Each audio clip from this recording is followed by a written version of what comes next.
Bienvenido a un ejemplo sobre cómo usar el solucionador CVMT84 para determinar el valor futuro de una anualidad. Veamos nuestro ejemplo. Usted deposita $200 cada mes en una cuenta, ganando 3% de interés compuesto mensualmente. A. ¿Cuánto tendrá en la cuenta en 30 años? B. ¿Cuánto dinero total depositarás en la cuenta? Y C. ¿Cuánto interés total ganarás? Entonces, de nuevo, resolveremos esto usando TMV Solver. Para acceder al Solver, presionamos Aplicaciones, Enter para acceder al menú Finanzas, y Enter para acceder al TVM Solver. ¿Cuáles son todos los valores aquí? Excepto el valor futuro, que volveremos a resolver. N es igual al número total de compuestos durante los 30 años.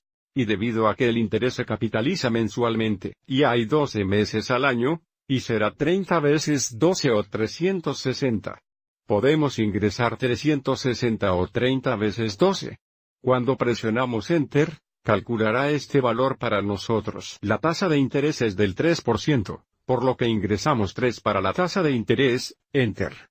El valor presente con el saldo inicial debe ser 0, por lo que presionamos 0, Enter. El monto del pago es de $200 por mes. Debido a que estamos pagando esta cantidad, el pago será negativo 200, Enter. Estamos resolviendo los valores futuros, así que volveremos a esto. Entonces presionaremos Enter. Pagos por año. Estamos haciendo un pago mensual. Entonces hay 12 pagos por año. Entonces ingresamos 12, Enter. Esto cambia automáticamente el compuesto por año a 12. Lo que en este caso es correcto, porque el interés se capitaliza mensualmente. Recuerde, si no nos dicen cómo se capitaliza el interés, suponemos que es lo mismo que el número de pagos por año. Ahora volvemos al valor futuro, que estamos resolviendo. Y presionaremos alfa, Enter. Y observe cómo la calculadora coloca un cuadrado aquí en el extremo izquierdo, lo que indica que resolvemos este valor. El valor futuro es $116.547.38, al centavo más cercano. ¿Cuál es el saldo de la cuenta después de 30 años? Parte B. ¿Cuánto dinero total depositará en la cuenta? Bueno, estás pagando $200 por mes durante 30 años. Así que vamos a la pantalla de inicio presionando Second Mode. Entonces, el monto total pagado es de $200 por 12 meses, por 30 años.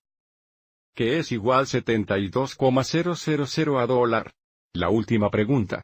¿Cuánto interés total ganarás?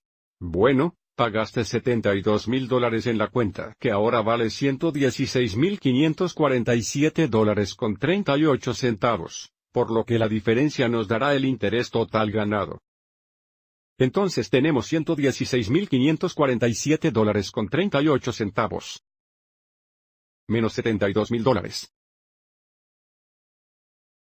Que es igual 44,547.38 a dólar. ¿Cuál es el interés total ganado? De acuerdo, espero que les haya resultado útil.